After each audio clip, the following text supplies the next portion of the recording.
All right, everybody, welcome back to the #1 television program in the history of the entire universe. I am Brian Lee Durfee, author of The Forgetting Moon, The Blackest Heart, and The Lonesome Crown, all three books published by Simon & Schuster's Saga Press. Today I'm going to be reviewing Blue Horizon by Wilbur Smith. This is book number 3, or maybe book number 11, in the Courtneys of Africa family saga that Wilbur Smith wrote. At the moment, this saga contains some 25 some odd books, only about half of them written by Wilbur Smith himself. Wilbur Smith passed on, and other writers have been writing in this world that he created. Kind of like how Tom Clancy died, but yet there's still people writing Jack Ryan thrillers, or like how Robert Jordan passed on and then Brandon Sanderson continued the series. Well, Wilbur Smith passed on, only having written about half of the books in this series.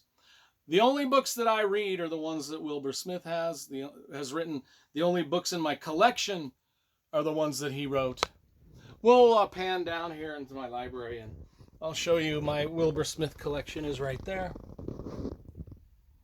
I got a lot of Wilbur Smith books. He's one of my favorite writers. We'll discuss that in this video. So when I say this is either book number 3 or number 11, let me explain that. So chronologically, now Wilbur Smith wrote these books scattered all over the place. Like, he didn't write them in chronological order. He wrote something about, anyway, you know what I mean. Chronologically, if you want to read the series chronologically from start to finish, this would be book number 3. If you want to read them in the order that he wrote them, this would be book number 11. I'm saying you guys should probably read them chronologically because that's the more consistent way to do it. Anyway, every time I bring up this series on YouTube, people argue with me exactly what number this falls in the series. You think you know better than me and have done more research than me on this, go ahead, trash me in the comments. We'll all get a laugh at it. Anyway, okay, so this is Wilbur Smith is the most Ken Follett-esque historical novelist I know. And when I say Ken Follett-esque, a lot of people have read Pillars of the Earth. A lot of people love Pillars of the Earth.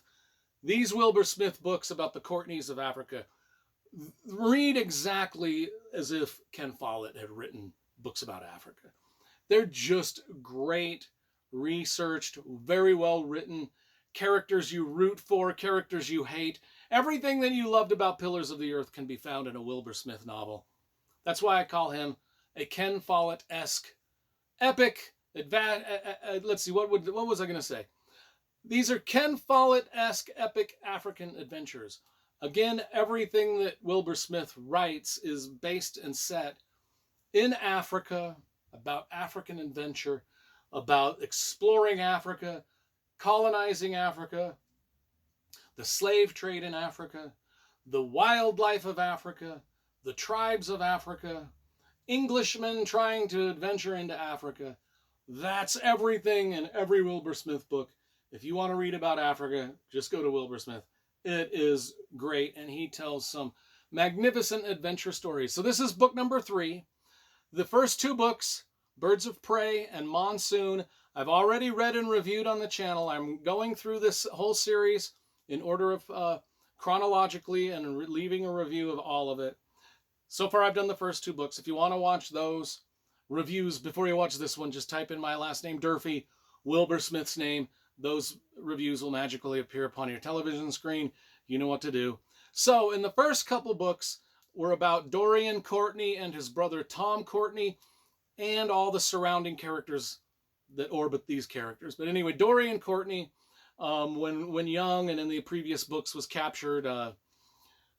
They adventured to Africa. He was captured by Arabian pirates, sold to the Prince of Oman. He eventually converted to Islam. That's his backstory. Tom Courtney, he stayed Christian. He had also adventured into Africa. Had a little easier time than his brother Dorian. But anyway, towards the end of those books, yada, yada, yada, they start a business together. a trading business, a trading company, a partnership, trading with India, Arabia, Africa. They settle in the Cape of Good Hope, and for 20 years they prosper. Now this book is about their children. Their children, we meet early on in the story. Mansur is Dorian's son. Jim is Tom's son.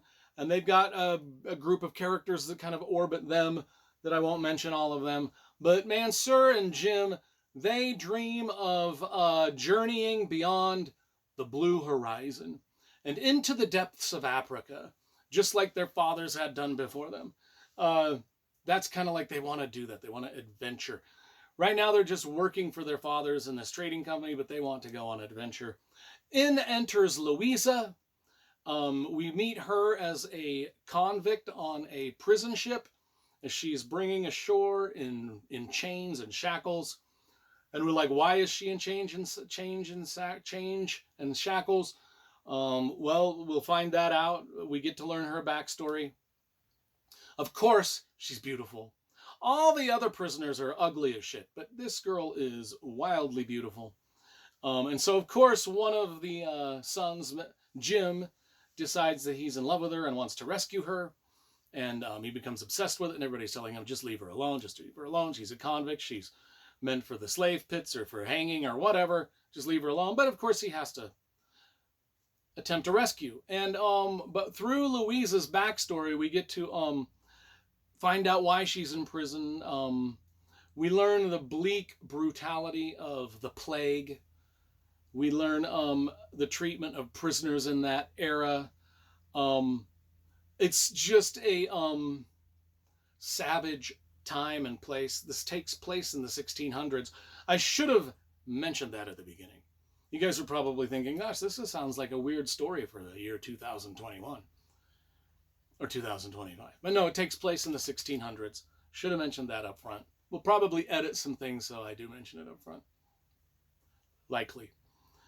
Anyway, this book is an adventure story because whether or not, I won't spoil the fun for you, but a rescue attempt is attempted. Much action adventure and ships crashing into rocks, and a lot of oh my gosh, it's just such an adventurous story. Whether she's rescued or not, I will not tell you, but all the characters kind of split up. The events lead to attempted rescues, attempted betrayals. Some characters adventure off onto the Robbers Road into deep Africa. The Robbers Road is this mythical road that goes through the mountains, yada yada. Does it really exist? Where does it really lead to? Some of the characters adventure off into that.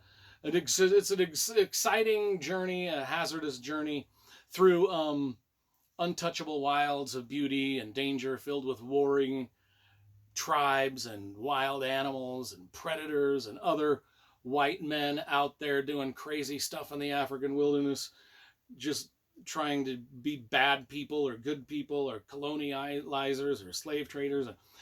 This adventure novel, you see everything, both good and bad, about Africa in the 1600s. Quests of, other of the characters are on quests of jealousy, quests of revenge and vengeance. And the adventure takes place over both land and sea. Every African animal that you can imagine that could be dangerous to people makes its introduction into this story. Everything that could happen on the oceans around Africa that's bad and good takes place in this story. And all of this stuff that's going on, could it all destroy the Courtney family or make them stronger? That is the message. It's a fantastic adventure novel, and it's written so well, and it's so well researched. I do believe, after I'm looking at my Wilbur Smith collection down there again, and I bet there's 25 books I've got, maybe 30. Every single one of them is about Africa. I think Wilbur Smith lived in South Africa and England back and forth, which the books do. You get to travel around the world, not just in Africa, but anyway. 10 out of 10. One of the better books that I've read this year. And Monsoon, I reviewed Monsoon a couple months ago, which might end up being my favorite book of the year. This is probably also going to end up on my top 10 favorite books of the year list. That's how much I liked Wilbur Smith's Blue Horizon, book number 3-11